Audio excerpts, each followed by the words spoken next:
many of them don't understand that a lot of their trauma started from childhood. They don't really connect the dots and thinking it all has to do with current employment and careers. But a lot of it starts from the childhood. And this gives us a way is to go back into the childhood and start looking at some of the pieces in order to connect that with the current trauma that's going on consistently right now.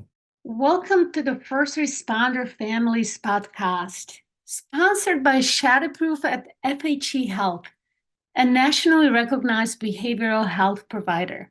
I am your host, Ivona Bhadha, a director of family services at FHE Health and a family, couples, and trauma therapist. Join me for meaningful conversations and talks that support wellness and mental health of first responders and their families.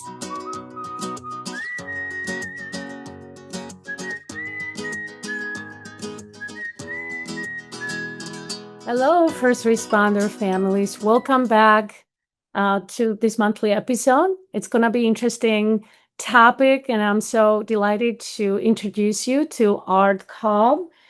He's our clinical therapist, and he works specifically with men. He created also a program, program for men at Shadowproof program at FHE Health. And we will be talking about men in uniform, how they relate to their psychological vulnerability and what shifts them. So, yeah, welcome to our Thank show. you for having me. Yeah.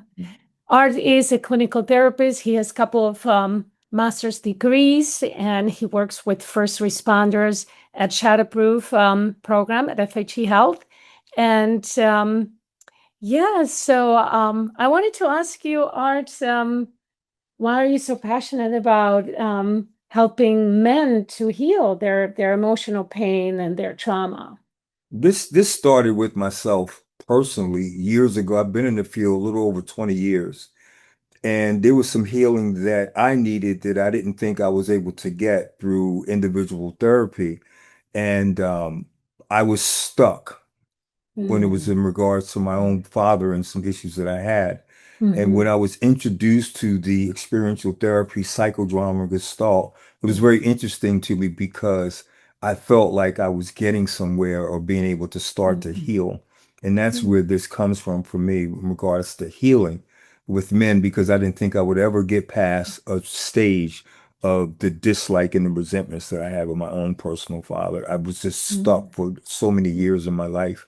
And by doing this, I found myself free. Free. Yeah, I love that. Mm-hmm. Yeah. Mm-hmm. Yeah. So traditional talk therapy had certain limits, and when you did more experiential therapy, it helped you to release some traumas like childhood, and then that freedom, you experience that freedom. Yes. Yeah. It's wonderful. Thank you. Yeah. I'm curious from your perspective, and we work at the same organization and with similar patients. And why do you think is so hard for first responders to break down that armor that they have around their emotions? I think some of it has to do with fear and judgment of others. The trauma has been so significant. Many of them don't understand that a lot of their trauma started from childhood. They don't really connect the dots and thinking it all has to do with current employment and careers. But a lot of it starts from the childhood. And this gives us a way is to go back into the childhood and start looking at some of the pieces in order to connect that with the current trauma that's going on consistently right now. And this is interesting, right? They have the symptoms of anxiety, depression, PTSD.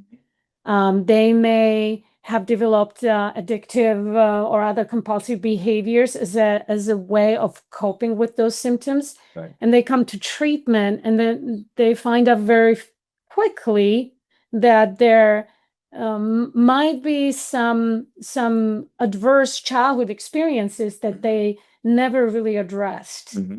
Yeah. Yes. Does that scare them?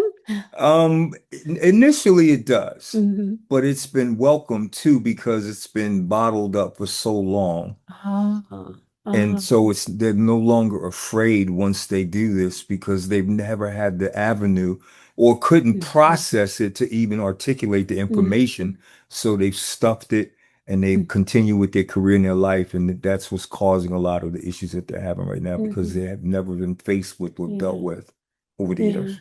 And plus, I can imagine how much the training of first responder, any kind of public safety jobs, veterans, military, even retired people from those jobs, like they were literally trained to stay in defensive position or being protecting emotions and not having any emotions. Yes, that is true. Yeah. Yeah, I see it every day. What is your does it still surprise you how much they really battle down inside? Well, again, this goes back to childhood too. Many men have been taught not to show emotions, not to express them, stand up, you just move forward. And so that goes into their adulthood and their careers and things of that nature. So this has been something that's been going on for decades for a lot of men, but they're not able to separate the different pieces in order to be able to move forward, to get the help and start to heal. Yeah, yeah. And you love to help them to heal. Earlier you said, I just love to help men to heal. I do. I love to be a part of it. We plant the seed, but we don't always get to see what happens after they leave. And we receive a lot of letters and a lot of compliments and things back from men from their experience with this, that they've finally been able to face some of the challenges that they've had in their life and didn't think they were going to ever get past it. But through this series that I do, they're able to work through that and become a lot healthier. And now some of them are using some of this information with their families. I have some of the men are doing sand tray exercises with their children. And they're finding that to be pretty experiential too, and getting a lot of information from their child who's not able to articulate it as well and process. So I get a lot of feedback, positive feedback from that too. And these items can be purchased online. So for anyone who's looking to do sand tray therapy or just to practice anything like that, they can actually be purchased. So you can still use that with your family. You could use it with your children, whatever you like to do. Yeah, we will be talking a little bit more in detail, the program with men you do and how it's divided and it's in collaboration with other modalities. I'm still curious about this vulnerability they are hiding, that they don't want the world to see. What are some chronic consequences of that when someone who is there, first responder on the job, and continues to really defend that vulnerability and the pain, even if it's just from the job, the traumas they experience. What have you seen over the years? What happens to their system? Well, I find from talking to some of these men is that sometimes promotions that could possibly occur if they show vulnerability to their side, it may lead to people to wonder whether they're going to be capable and fit to be able to take on this task, or if they're in charge. And if they show vulnerability, then the people that they work with indirectly or directly will question and wonder whether this person is competent enough because they're showing vulnerability. So they cover that and they hide that and they put the exterior on, even though on the inside they're hurting. Yeah, yeah. And from my end, when I work with significant others and spouses, they'll often I hear like, I cannot get through him. I cannot get through him. So, and we know that really the deepest human need is the connection. So the connection is kind of somewhere like really stuck, there. So they cannot fully connect. The first responders cannot fully connect to their spouses. Well, some of them have a hard time processing. For example, a Mhm. police officer, they may get 40 or 50 calls in a day, and I'm just using a random number, but they're going from call to call to call. Mhm. And so they don't even have a chance to process Mhm. what is taking place Mhm. from the last call or the Mhm. fifth call or anything like that during the Mhm. course of the day. So it builds up over time. And then when they go home, they don't want to try to express that to their loved ones because they don't want to burden them. They don't want, they're already worrying whether they're going to make it home that day or that night. So they won't say anything and they shut that person out and shut Mhm. down because they still haven't really understood what's really going on. Yeah, what's going on with them? And so you add that week Yeah. plus 4 weeks in a month times 10, 15, 20 years. That's Mhm. quite a bit of information to try to Mhm. process, Mhm. which becomes so overwhelming, it just kind of Mhm. explodes, which leads them to making the decision to come into treatment because it has become so overwhelming. They Mhm. can't figure out what is actually going on. Mhm. That makes so much sense. Mhm. Yeah, that they are trying, they're white knuckling, the life in a way, right? Like that they are trying to do what they need to do on the job, then they provide to their families, but over the decade or two, what happens is that they are disconnecting from themselves and disconnected from their loved ones, and then the collapse. Typically, some kind of crisis brings them to treatment, but that crisis can become really like a new lease for life eventually. They don't know that yet. Yes. Yeah. Culturally too, in some cultures, the man was the provider. If he provided and the food and the roof over the head, everybody should be happy. So it's not any room for discussion about feelings or anything. If I'm doing all of these things, then I'm doing my job. And so that causes such a huge problem over a period of time because that person believes, because it's all learned behavior, Yeah. that that's what I'm doing and I Mhm. shouldn't have to answer questions or really talk about anything. You should be happy Mhm. Yeah. with because you have all of these things, Mhm. Mhm. even though we're disconnected. Yeah. Yeah. So the intimacy is very shallow sometimes. Mm. Vulnerability. Yeah. Yeah, and I see even initially when um, they come to treatment, especially men, that they use a lot of humor, Deflection. the intellectualization, rationalization. I see it like so many exit doors, just any strategy that helps them to feel almost like in control. So, and the opposite is true, like the vulnerability that is there for any human being, and of course for first responders as well, because they also witness the worst community violence that one can imagine. And so, yeah. And then treatment opens the door, to a new possibility. Does. Yeah. So maybe we can move to talk a little bit about the program you shaped here at Shadowproof program for first responders for men. And let's just break it down because it's a three-week program. But I would like listeners to first maybe hear you talking about like experiential nature of therapy, how it is different with just talk therapy and just processing things. Okay.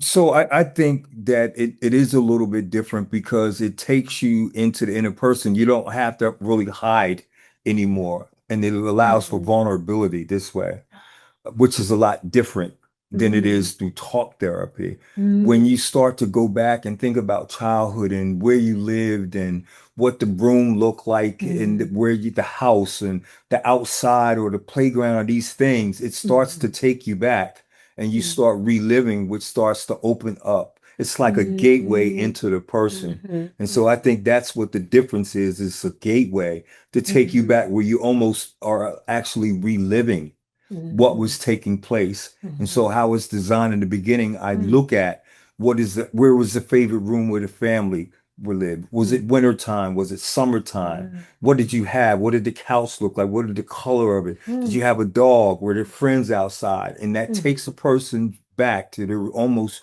reliving. It's almost like an out of body experience. Mhm. And then that Mhm. opens the door. It's just to open to the channel Mhm. to someone's spirit. And just for listeners to imagine, it's done in a safe environment of the certain men that they know each other. Yeah. So it's 14 men, but Mhm. during this process, everything, when I say shut off, excuse me, there are no disturbances. So Mhm. the staff and the Mhm. community is aware that during that 90-minute period of time that we ask that Mhm. no one knock on the door, that Mhm. no one come in and out of the door. Mhm. Even with the men in the room, we ask that they use the restroom in the beginning. We Mhm. ask cell phones, watches, all these things that can be distractions Yes. to be Yes. able to create Mhm. this safety. Mhm. And that seems to really work very well because we need to have that Mhm. type of atmosphere for people to be able to feel safe and comfortable. We don't Mhm. have no food, no Mhm. drinking of any fluids, any extra movement other than sitting in the chair. Mhm. It reminds me a little bit almost like that Doctor Who British British Mhm. series on moving to different time zone. Yeah. Wow. But any distraction could take that person who's in the Mhm. actual role play. Yeah. It could take them out of that, and it's almost impossible to get back to where they were Yeah. once the distraction. That's why we make sure that we set these boundaries and these rules. And if a person has to leave for some reason, they won't be able to come back until after the break. Mm-hmm. Yeah. So, Yeah. So yeah, and it's a very that's well set up and very mhm, safe environment to it do is. that in a work. Mhm. Mm. And they all hug at the end of each session Yeah. too. That's And beautiful. I don't initiate that. Mm. They do that Mm. on their own because I find that 9 out of 14 Mm. of the men have been sexually abused out of my Mm. groups, Mhm. which is Mhm. an extraordinary number too. And that's Mhm. hard for people to talk about that in other Mhm. settings. Mhm. But in this safety net, Mhm. that people are starting to really go back and talk and share with each Mhm. other, and they're still in communication with each other even when Yeah. they leave here. They have their own cohort when they're done, Mhm. so they Mhm. still meet once a month through Zoom. Yeah. They have their own men's group because of the comfortability they've had and the trust they've had with the men.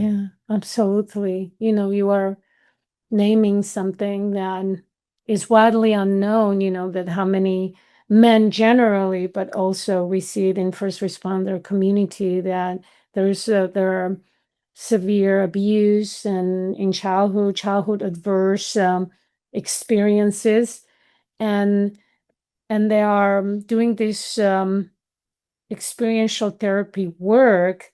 There are that's my belief, they are really changing their future because childhood adverse experiences cause not only psychological issues but also really chronic medical Mhm. symptoms, affects medical health. Mhm. So this is really really great. I know from my own experience doing experiential therapy that similar what you shared about yours, that it just moves you, Mhm. because it's experience. It's not just intellectual, Mhm. or cognitive therapy. You're right. It is moving something in your body. It is moving memories Mhm. into different files, just similar like EMDR. And I also believe that doing it in the group, you have a corrective experience. Mhm. People are hurt by, even as children, by people, and then they heal with people, Mhm. different ones, Mhm. later, years later.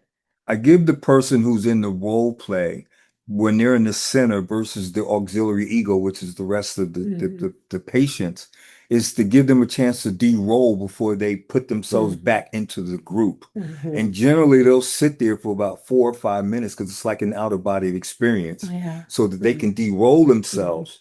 And then when they feel Mhm. comfortable to join back into the Mhm. circle, then they'll bring their seat back in. So I Mhm. find that people utilize that because they don't realize who was even in the room. They didn't realize the places they were gone and Mhm. where they were taken through this experience. And then they process and they sit while the rest of the group processes, and then they speak at the end. So they get a chance to listen and observe during the process too. So there's a de-rolling that happens in this too. So the audience needs to know that Arthur was trained in psychodrama. Yes, by Zirka Marino, who was Marino's wife. I didn't know the impact of who was doing the training years ago until I got into the field and said, "Oh my God, I had like the best of the best." Yeah, the founders of Yes. psychodrama modality. Mhm. Yeah. Before you do psychodrama, you do something interesting that some of our listeners probably never heard, but you already mentioned some pieces about it. It's a sand tray therapy. Yes. So it's the week one that you Mhm. brings those men, those chosen men for this 3-week series. Mhm.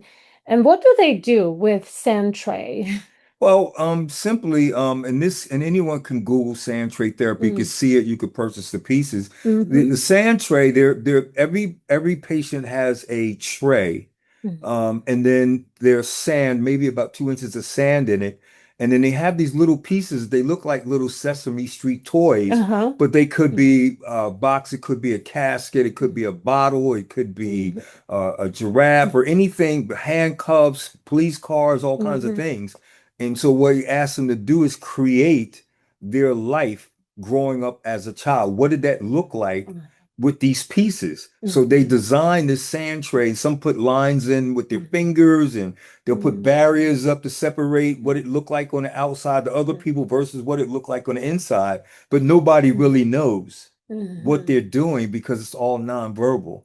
And then after that's finished, then we talk about it and we let the rest of the patients look and try to process, what do you think your peer was trying to project in this particular image? And a lot of times they're really spot on with each other. And then that person will say, yes, you were right. I use this for this particular reason. I've had a hard time with childhood. There was physical abuse, sexual abuse, there was alcoholism, and then it trickles into other people because then they're saying, wow, I lived like that too. My father was the same way, or my mother, and it's so helpful. But it's good for people who have ADHD, who have ADD, who have mental health struggles because you can sit quietly and it doesn't require a lot of stimulation. So it helps quiet the mind. And that I'm imagining that people are using different parts of the brain than if they're just sitting in the circle and doing and talking, right? Yeah. That's amazing how our brain is so brilliant and ready to heal. Yeah. Yeah.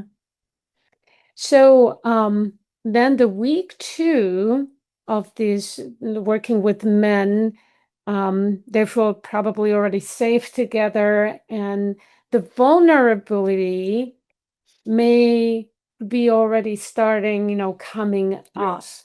What is your observation? What happens there? So week one, there's generally maybe 2 or 3 that stand out a little different. It's not better or worse. I can sense when they're processing that they're struggling or have struggled with a particular area in their life.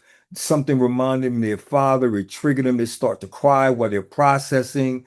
I will talk to those 2 or 3 individuals after the group and I'll ask them, are you willing to work a little harder on these areas that you're having a hard time with? And then they'll tell me yes. And then at that point, that's the candidate for the Gestalt because I'll talk to them about the role play and talk to their therapist about it and we'll process it and then we'll plan for the Gestalt.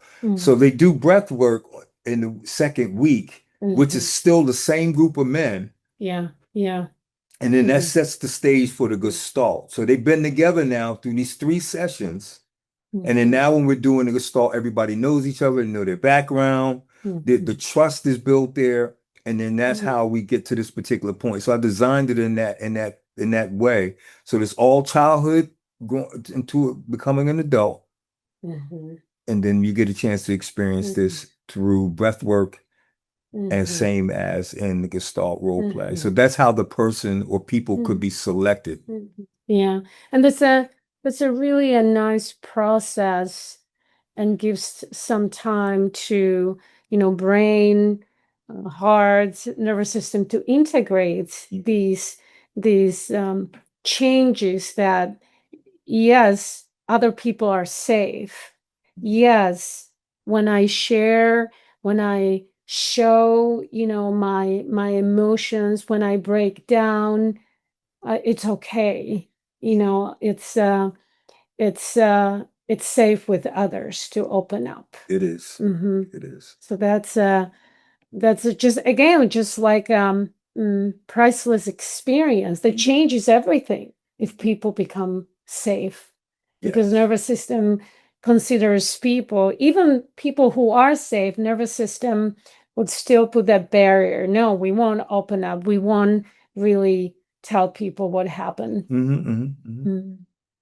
It's a great experience. Some who have not exposed their sexuality have Mhm. always kept that a secret because of work and places like that. That has come out in the group. And then Mhm. that's opened the door to others who have not done the same thing too. So there's Mhm. just so many wonderful aspects Yeah. of that, and the building the Mhm. trust and then the camaraderie that they have when they're done with the group and Mhm. when they continue on. For the Mhm. first time in life, I've gotten to a place where I can talk about it. I feel safe. I feel comfortable. I met someone. I thought I was the only person that felt Mhm. this way. And you're Mhm. finding afterwards they're in tears and they literally hug. And this happens on their own at the end of each group, Mhm. that they literally come together and they say, come on, let's give a hug. Yeah. And then they Yeah. asked me to join and Mhm. get in a hug with them. And I said, we do heal. That's kind of how we Mhm. start the hugging Mhm. process, is that we do Mhm. heal. Yeah. Yeah. Hmm. Like you can't make someone to with unresolved trauma to get close to someone. They they can choose to do so from that place. The freedom you mentioned in the beginning, Yes. like being free to be human being who is still strong and brave, and the vulnerability is just part of humanity. Hmm. And it's um it's can be trusted to give it to someone, into their hands. Not everybody. Right. Yeah. Hmm. Mm. Yeah, I wonder what happens without them trying to so hard to reframe it cognitively, that of course it's okay to trust someone, it's okay to open up. Something happens inside of their system that they start talking about vulnerability differently, right? In the beginning it is a weakness, it is not okay, it will be what else they are afraid of, that they will be judged, they will Yeah. be it will be again used against them. Yes. Yeah. Hmm. So how do they um talk, or how do they do vulnerability at the end of treatment? Well, the end of the series or end of treatment? End of treatment, because of course there are other parts, components of treatment that helps them to integrate this 3-week series. Yeah, I think What? with the breath work, the neuro, the EMDR, I think Mhm. when you piece all of these together, that's Mhm. why we can't tell what percentage plays a big part in the treatment, that they all the modalities together as one creates optimal mental health and healing for people. So yeah, Yeah. that's what I see. They Yeah. all tie in together. Yeah, and I think it's worthy to maybe read or share with the listeners those 6 areas that improve in 3 weeks so significantly. Um, So some of the things that improve, we want to look at increasing present moment awareness, reducing emotional avoidance, promoting ownership of experience, safe access to vulnerability, and Mhm. addressing trauma without over intellectualizing. You just mentioned that just a minute Mhm. ago, and I think that's some of the actual benefits. What I found is that the improvement in the 3 weeks, we're looking at awareness of trauma impact has increased or almost doubled from Mhm. the pre post pre statement that I use. The Mhm. emotional connection with partnership and spouse has started to improve. over that particular time. I do the post at the third week at the end, and then I do the data analysis to get the determination of numbers. Emotional connection with the children and the family improves, almost doubles. And we're looking at comfortable expressing vulnerability. In the beginning, in this last series I did was 3.8. Now it's at 9.8. So it's almost like a 4-point turnaround where That's people fantastic. are starting to relate and talking with their families, and the families, and when I talk to the wives, some of the wives are telling me some of the improvements that they can tell too. Yeah. It is ironic, but often I hear from the spouses from the support group we provide is like they don't know who their husband is anymore, so that they need a little bit more time to adjusting, to someone who is more emotionally engaged, who can listen, who has more empathy.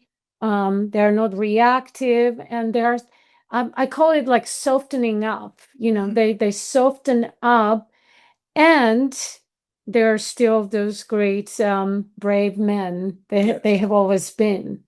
But softening up comes when the family member is in front of them, when the friend is in front of them, and that's what is amazing. That what I heard also from alumni, that they can, if they choose to go back to the same profession, they can more easily to transition from that work mode, to the family relational world. And they also care more about themselves and their mental health. When there's unresolved trauma, there's also huge, the negative self-concept. And the work you do, Art, and you help men to heal, they are healing that concept of themselves, and that helps them to really care for themselves. Yes, 100%.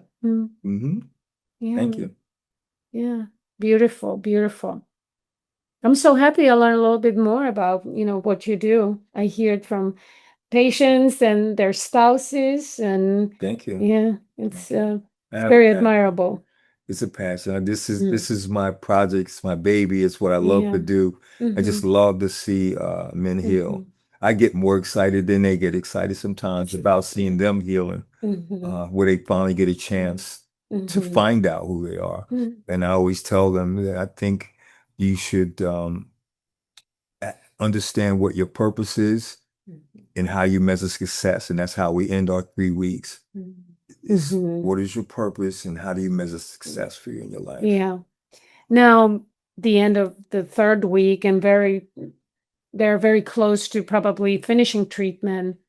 Now they are entering the phase of post-traumatic growth and maintenance. So the very first conversation about meaning and purpose really makes sense when they can unburden themselves from that heaviness of those traumas and the seekers that they had to carry. Yes. Yeah. Thank you. Yeah. I'm just thinking about if anyone by chance is listening there, maybe a first responder who is struggling, who is very, very uncomfortable, like they all are, to imagine that they will expose their emotions, to any human being. What would you want them to know, in terms of what is on the other side, if they choose to accept treatment or help? I think, as we've been saying throughout the whole podcast, is that it's just freedom. Yeah. It's freedom is the key to all of this. You don't have to no longer be in a self-made prison when you have the key to get out. You don't have to stay locked in. There's some freedom on the other side. Yeah. Yeah, that's so beautiful. And when you said that word freedom, when you think about it, that first responders in any capacity or any department, they run to danger to set people free. And if preferably to save the lives, as many people as they can. And coming to treatment or accepting help, whatever treatment it is like the gesture that me too, I can include myself, into saving my life. Yes. Thank you. That's cool. Yeah. Yeah, I wanted to just maybe end with one quote. I found several quotes on vulnerability and courage and courage to be vulnerable, but this one really stood out, and it was said by unknown, a wise person, but it says, "The strongest men are not those who show no vulnerability, but those who embrace it and grow from it." And that's what you are helping, Thank you. to men in the uniform or retired first responders and military. All right, so we are landing here together and with the audience, whoever listens, whoever is on the other side. We invite you to allow yourself to heal in any way you are willing to do so. And we are here to help also if you choose to reach out. Bye until next time. Thank you. Thank you for tuning in. The First Responder Families podcast is sponsored by Shadowproof at FHE Health, a specialized treatment program for first responders with mental health and/or substance use issues. For more information about our show and our services, check out FHEHealth.com. The podcast website also has a place where you can share your ideas or questions for future shows. If you are struggling, we want to help. Feel free to call us at 844-714-3403 or visit FHEHealth.com. We look forward to having you join us for our podcast next month. Until then, take care.